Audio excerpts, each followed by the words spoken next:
नमस्कार साथियों, स्वागत है आप सभी का आपके अपने YouTube चैनल लर्नप्लेक्स पर।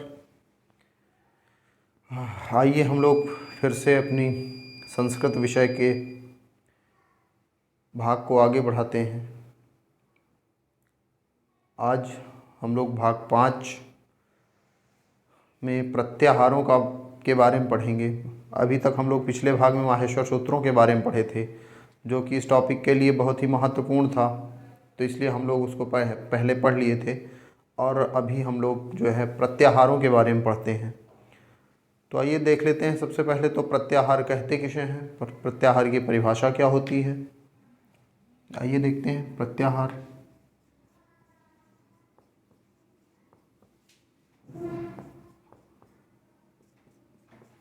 तो प्रत्याहार में सबसे पहले बात आ जाती है प्रत्याहार किसे कहते हैं या प्रत्याहार की परिभाषा क्या होती है।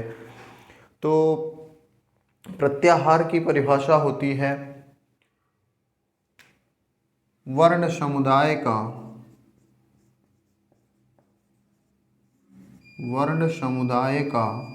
संक्षेपीकरण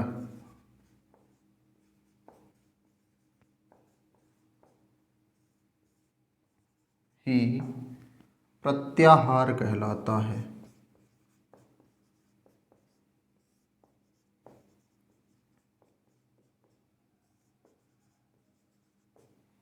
तो वर्ण समुदाय का संक्षेपीकरण ही प्रत्याहार कहलाता है। वर्ण समुदाय माने बहुत सारे वर्ण, बहुत से वर्ण। बहुत से वर्ण का मतलब होता है 2 से अधिक वर्ण अगर हैं तो बहुत से वर्ण हुए। तो वर्ण समुदाय का जो संक्षेपीकरण, संक्षिप्त रूप, छोटा रूप होता है, उसी को प्रत्याहार कहते हैं। ठीक है, जैसे बहुत सारे वर्ण हैं, उनको हम एक छोटा सा रूप दे देते हैं, तो वही क्या कहलाता है, प्रत्याहार कहलाता है। तो वर्ण समुदाय का संक्षेपीकरण या वर्णों का संक्षेपीकरण प्रत्याहार कहलाता है, या कह सकते हैं कि विस्तृत वर्ण समुदाय का संक्षेपीकरण प्रत्याहार कहलाता है। संक्षेपीकरण का मतलब होता है उसको संक्षिप्त करना, माने छोटा करना।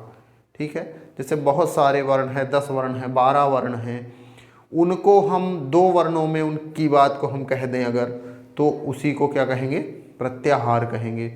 और प्रत्याहारों के लिए जो सबसे महत्वपूर्ण चीज़ है वो आपका माहेश्वर सूत्र है, जो हम लोगों ने इसके पहले वाले वीडियो में पढ़ा है। तो विस्तृत वर्ण समुदाय का संक्षेपीकरण प्रत्याहार कहलाता है। कुल मिला के 42 प्रत्याहार बनाए गए हैं, जो संस्कृत में बनाए गए हैं। तो कुल मिला के 42 प्रत्याहार बनाए गए हैं। और प्रत्याहारों में जो सर्वाधिक वर्णों की संख्या हो सकती है वो 42 हो सकती है। 42 से अधिक वर्ण एक प्रत्याहार के अंतर्गत नहीं आ सकते हैं। तो कुल प्रत्याहारों की संख्या की जब बात आए तो कुल प्रत्याहार 42 बनाए गए हैं। 42 प्रत्याहार हैं कुल मिलाकर, और एक प्रत्याहार में अधिक से अधिक 42 वर्ण हो सकते हैं, इससे अधिक नहीं हो सकते हैं। तो यहाँ पे हम लोग आज जानेंगे कि प्रत्याहार बनाया कैसे जाता है, और प्रत्याहारों में कैसे हम पहचानेंगे कि इस प्रत्याहार में कौन कौन से वर्ण आएंगे। तो उसके लिए सबसे पहले माहेश्वर सूत्र होना जरूरी है, तभी इसको हम अच्छे से समझ पाएंगे। तो आइए थोड़ा सा माहेश्वर सूत्र लिख लिया जाए यहाँ पे। तो एक आध दो लिख लेते हैं। जैसे पहला सूत्र है आपका अयुण, दूसरा है रिलरिक, तीसरा है एओंग, चौथा है अयऔच,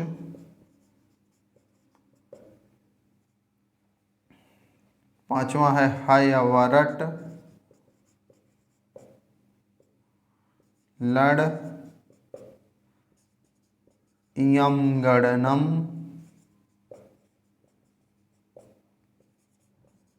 झभई, घढ़धस। ठीक है, तो इसी प्रकार से जब गढ़दस खप छटत चटतौ कपै सरहल। तो बहुत सारे हमारे में 14 माहेश्वर सूत्र हैं। तो अब हम देखेंगे कि प्रत्याहार बनाते कैसे हैं। प्रत्याहार की परिभाषा हम लोग जान लिए कि विस्तृत वर्ण समुदाय का संक्षेपीकरण प्रत्याहार कहलाता है।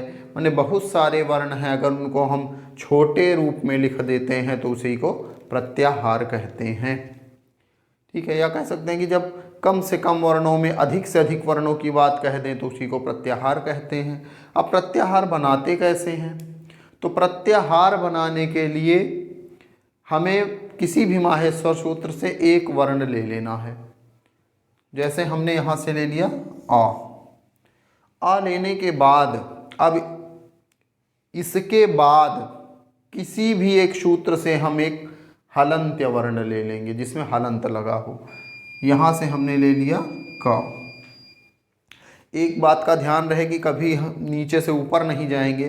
जैसे हमने यहाँ से ए लिया है तो हम का नहीं जाएंगे या आड़ा नहीं जाएंगे। ठीक है, अगर ए लिया है तो उसके आगे के ही सूत्रों में हम लोग जाएंगे, नीचे ही जाएंगे, ऊपर नहीं जाएंगे। ठीक है, तो अगर हम पहले सूत्र से ले रहे हैं तो पहले का हलंत्य ले सकते हैं, दूसरे का ले सकते हैं, किसी भी सूत्र का हलंत ले सकते हैं। लेकिन हम दूसरे का वर्ण ले रहे हैं पहला, तो पहले वाले हलंत पे नहीं जाएंगे। माने दूसरे का ले रहे हैं तो दूसरे या फिर उसके नीचे के ही सूत्रों का हलंत्य वर्ण होना चाहिए। तो यहाँ से हमने लिया आ, यहाँ से हमने लिया का, ये दोनों मिला के बन गया हमारा अक प्रत्याहार। प्रत्याहार में सिर्फ दो ही अक्षर होते हैं, एक बिना हलंत्य का और दूसरा हलंत्य वाला।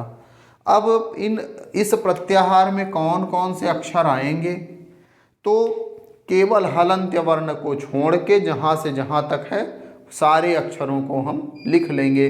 वो सारे अक्षर जो हैं, वर्ण जो हैं, वो अक प्रत्याहार के अंतर्गत आएंगे। तो देखिए शुरू करते हैं। पहले वाले को छोड़ना नहीं है, ध्यान दीजिएगा। आ को भी लेना है क्योंकि आ में हलंत नहीं लगा हुआ है, तो आ को भी लेंगे। आ के बाद ई हो गया, ऊ हो गया, री हो गया आपका और लरी हो गया। देखिए आ ले लिए, ई ले लिए, ऊ ले लिए, अड़ा को छोड़ दिए। क्यों छोड़ दिए? क्योंकि इसमें हलंत लगा है और हमको हलंत वाले वर्णों को नहीं लेना है। री ले लिए, लरी ले लिए और का को भी छोड़ दिए। क्यों छोड़ दिए? क्योंकि इसमें भी हलंत लगा हुआ है। तो अक प्रत्याहार के अंतर्गत आने वाले कौन कौन से वर्ण हैं? आ, ई, ऊ, री और लरी। ये 5 अक्षर जो हैं, 5 वर्ण जो हैं, वो किस प्रत्याहार के अंतर्गत आते हैं? अक प्रत्याहार के अंतर्गत आते हैं। तो हम समझ गए होंगे कि कैसे प्रत्याहारों को बनाते हैं। कोई भी एक सूत्र लेंगे और उसके बाद किसी भी एक सूत्र से उससे भी ले सकते हैं, अड़ा भी ले लेते तो अड़ प्रत्याहार बनता। उसमें सिर्फ 3 वर्ण आते, आ, ई, ऊ। ध्यान इतना ही रहना चाहिए कि हमको अगर तीसरे सूत्र से हम बिना हलंत्य वाला ले रहे हैं तो फिर दूसरे पहले पे नहीं जाना है, तीसरे के बाद हमें तीसरे पे रहना है, या फिर चौथे, पाँचवें या आगे के सूत्रों से ही हमको हलंत्य वाला वर्ण लेना है। तो ये आपका बन गया अक प्रत्याहार। अक प्रत्याहार में कौन कौन से वर्ण आ गए? आ, ई, ऊ, री और लरी। इसी प्रकार से आपका अच प्रत्याहार होता है। यहाँ से आ लिए और यहाँ से हम चा ले लिए, का को नहीं लिए, यहाँ से आ लिए, यहाँ से चा लिए। तो अब आ से लेके चा तक जो वर्ण हैं वो आएंगे अक प्रत्याहार में। सिर्फ हलंत्य वर्णों को छोड़ देना है। चलिए शुरू करते हैं। देखिए आ से लेके आ, ई, ऊ, ठीक है, आड़ा को छोड़ दिए क्योंकि इसमें हलंत लगा हुआ है। री लिए, लरी लिए, का को फिर छोड़ दिए क्योंकि इसमें हलंत है। फिर ए लिए, ओ लिए, ठीक है, ए लिए, ओ लिए, अंगा को फिर छोड़ दिए क्योंकि इसमें हलंत लगा हुआ है। ऐ और औ लेंगे, च को फिर छोड़ देंगे क्योंकि इसमें हलंत लगा हुआ है।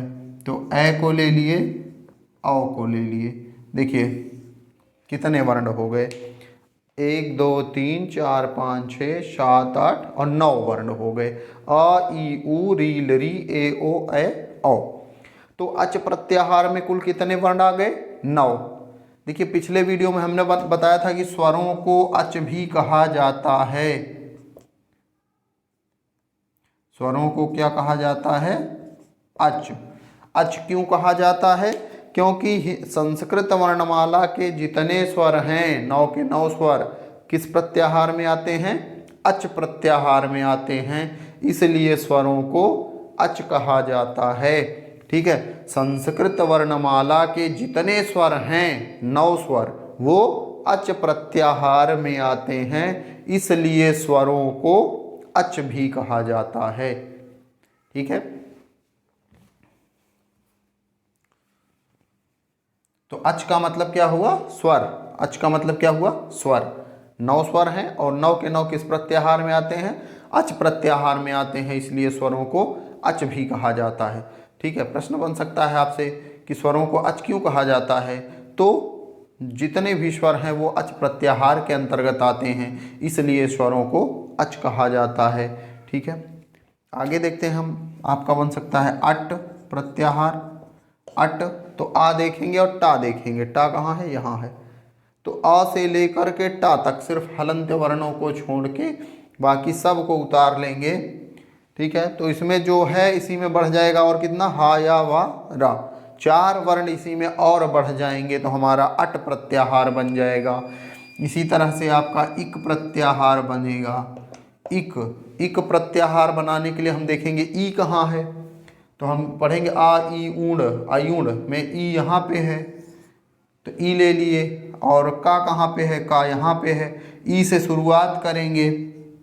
ई ऊ री लरी। देखिए ई ऊ ले लिए और री लरी ले लिए तो का आ गया। तो ई से लेकर के का तक जाना था हमको, ई से शुरू किए, ई ऊ अड़ा छोड़ दिए, री लिए और लरी ले लिए।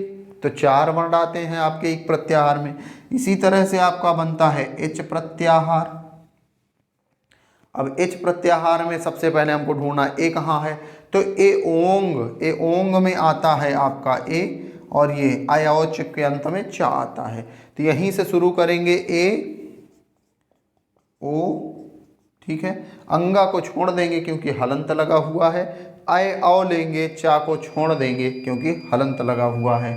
तो ए ओ अय औ। ठीक है, तो समझ में आ गया होगा कैसे प्रत्याहार बनते हैं। तो प्रत्याहार जो वर्ण है उसी से शुरू करके वहाँ दूसरे वर्ण तक हमको जाना है, बशर्ते कि हलंत्य वर्णों को छोड़ते हुए, हलंत्य वर्णों को छोड़ के जाना है। इसको मिटा दें। चलिए आगे देखते हैं। इसी तरह से हमारा अगला प्रत्याहार यण प्रत्याहार ले लेते हैं। यण प्रत्याहार के लिए हमको क्या ढूंढना है? सबसे पहले कि माहेश्वर सूत्रों में या कहाँ आता है, तो अयुण रिलरिक एओंग अयोच हय वरट हय। हय हय के बाद या आ गया, तो या हम पकड़ लिए, या मिल गया। अड़ा कहाँ है वो पकड़ेंगे, तो ये लण में अड़ा है। ऊपर वाले पर नहीं जाएंगे, नहीं तो ऊपर पहुँच जाइए। हमने कहा कि ऊपर नहीं जाना है। अगर हम 5वें सूत्र पे हैं तो 5वें में रहेंगे या फिर 6ठे 7वें 8वें से 14वें तक जाएंगे, चौथे में नहीं जाएंगे। तो यहाँ से या लिए, यहाँ से अड़ा लिए। अब या से शुरू करेंगे, या वा रा। टा को तो छोड़ देंगे, हलंत्य है, तो या वा रा ला। अड़ा भी छोड़ देंगे, तो कौन कौन से बचे? या वा रा ला। यण प्रत्याहार के अंतर्गत कौन कौन से वर्ण आ गए? या वा रा ला, 4 वर्ण।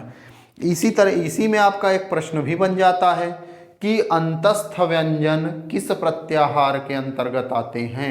देखिए ये चारों अंतस्थ व्यंजन है ना, यावा राला क्या है? अंतस्थ व्यंजन है।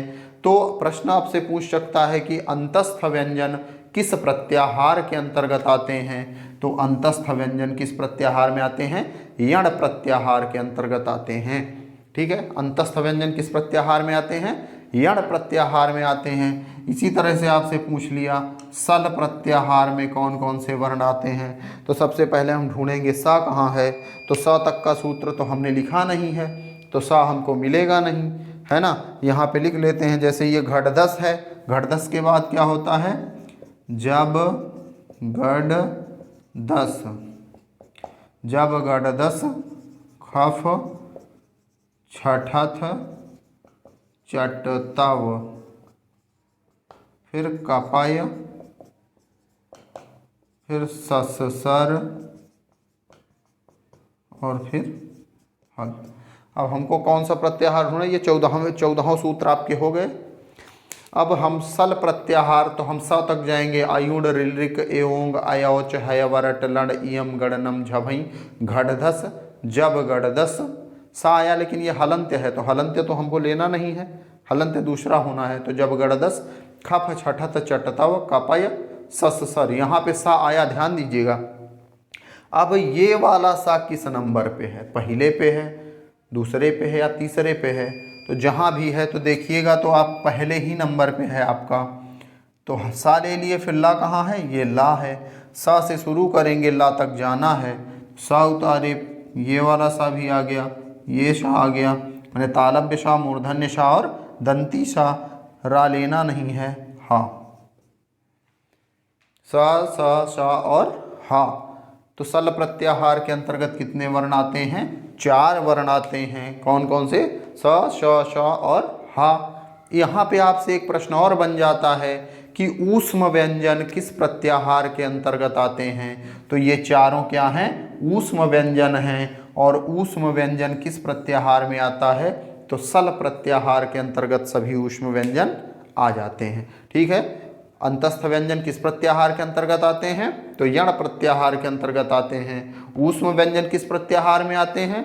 तो सल प्रत्याहार के अंतर्गत आते हैं। तो यहाँ आपसे यही प्रश्न बन जाएगा, तो आपको आराम से इसका उत्तर दे देना है। तो प्रत्याहार बनाना आपको पता चल गया कि प्रत्याहार बनता कैसे है। अब आपके सामने अगर प्रत्याहार दे दिया जाए तो आप उसका वर्ण आराम से निकाल सकते हैं। जैसे देखिएगा खर प्रत्याहार है। अब खर प्रत्याहार में कौन कौन से वर्ण आते हैं? तो हम देखेंगे खा कहाँ पे है, तो सीधे चले जाइए, खा फ छठा त चटताओं में खा है। और रा कहाँ पे है? तो ससर में रा है। ठीक है, ससर में रा है। तो खा से शुरू करके रा तक के सभी वर्णों को हम नोट कर लेंगे। तो क्या हो गया आपका, खा फ छ ठ थ च ट ता, ये हो गया। वा छोड़ देंगे, यहाँ से का और पा ले लेंगे, या छोड़ देंगे क्योंकि या हलंत्य है। फिर तीनों शा ले लेंगे, सा सा और शाह। रा छोड़ देंगे कि क्योंकि रा हलंत्य है। तो खर प्रत्याहार में कौन कौन से वर्ण आ गए? खर प्रत्याहार में कौन कौन से वर्ण आ गए? ख से शुरू करेंगे। ठीक है, पहले ही सूत्र पढ़ लेंगे। आई उंडली के होंगे छह वरट लणियम गणनम झवई खड़ दस खप खफ छठ चटतौ तक आ जाएंगे तो खा मिल जाएगा हमको। फिर आगे जाएंगे रा तक, कहाँ पे रा मिल रहा है, हलंत्य रा। तो यहाँ से शुरू करेंगे, पूरा वा को छोड़ेंगे, या को छोड़ेंगे और लास्ट में रा को छोड़ के बाकी सभी वर्ण इसमें आ जाते हैं। तो खर प्रत्याहार में कितने वर्ण हुए? 1 2 3 4 5 6 7 8 9 10 11 और 12 13 हो गए। 2 2 4 2 6 2 8 3 11 2 13 वर्ण। तो खर प्रत्याहार में कितने वर्ण हुए? 13 वर्ण हो गए। इसी प्रकार से हस प्रत्याहार आपका बनता है। हस प्रत्याहार, हस प्रत्याहार प्रत्याहार देख रहे थे हम लोग। तो हस प्रत्याहार के लिए हमको सबसे पहले हा ढूंढना है। तो आप माहेश्वर सूत्रों में हा ढूंढिए, चाहे पढ़ के ढूंढिए चाहे लिख के ढूंढिए। तो हा हम लोग यहाँ पे देखे थे, तो ये हमारा हा है। हा से शुरू करेंगे और फिर हम देखेंगे कि ये तालव्य सा जिसमें हलंत लगा है ये कहाँ पे है। तो इसको हम ढूंढते हुए जाएंगे। तो देखिए जब गणदस वाले सूत्र में लास्ट में ये सा मिलेगा आपको। तो हा से शुरू करेंगे और सा तक जाएंगे। देखिए इसमें कौन कौन से वर्ण आ रहे हैं। हा या व रट, ता छोड़ेंगे क्योंकि हलंत्य है। फिर ला लेंगे, लड़ यम गणनम, यम गणनम लिए। यम गणनम के बाद आ जाते हैं झभई, झ भा लिए, यहाँ छोड़ दिए क्योंकि यहाँ छोड़ दिए क्योंकि यहाँ हलंत्य है। उसके बाद घड़दस सूत्र से हमने घा ढा और धा लिया, सा को छोड़ दिया क्योंकि सा भी हलंत्य है। फिर जब गड़दस से पूरा ले लेंगे सा को छोड़ के, जा बा गा डा और दा। तो इतने वर्ण आपके हस प्रत्याहार के अंतर्गत आ जाएंगे। कितने वर्ण हुए? 1 2 3 4 5 6 7 8 9 10 11 12 13 14 15 16 17 18 19 और 20 वर्ण। तो हस प्रत्याहार के अंतर्गत आपके कितने वर्ण आ गए? 20 वर्ण। तो हा से शुरू करके सा तक जाएंगे केवल हलंत्य वर्णों को छोड़ते हुए। तो कुल मिला के इसमें 20 वर्ण आपके बन जाते हैं। इसी प्रकार हम आप देखेंगे तो खर प्रत्याहार तो आपका हो ही गया है। सल प्रत्याहार भी बता दिए, उसमें सारे ऊष्म व्यंजन आते हैं। यण प्रत्याहार में आपके सभी अंतस्थ व्यंजन आते हैं। तो इस प्रकार से हम लोग प्रत्याहारों के अंतर्गत आने वाले वर्ण जान जाएंगे, कौन कौन से वर्ण आते हैं प्रत्याहारों के अंदर, और किस प्रत्याहार में कौन कौन से वर्ण और कितने वर्ण आते हैं, ये भी हमको पता चल जाएगा। तो प्रश्न इसी से बनता है कि आपका हस्त दे दिया आपको, और इसके अंतर्गत आने वाले कौन कौन से वर्ण हैं वो आपको बताने हैं। कितने वर्ण आते हैं ये भी आपसे पूछ सकता है। तो अगर आपको माहेश्वर सूत्र अच्छे से आता है, क्रमशः आता है, तो आप आराम से प्रत्याहार बता लेंगे। शेष हम लोग अगले वीडियो में मिलते हैं।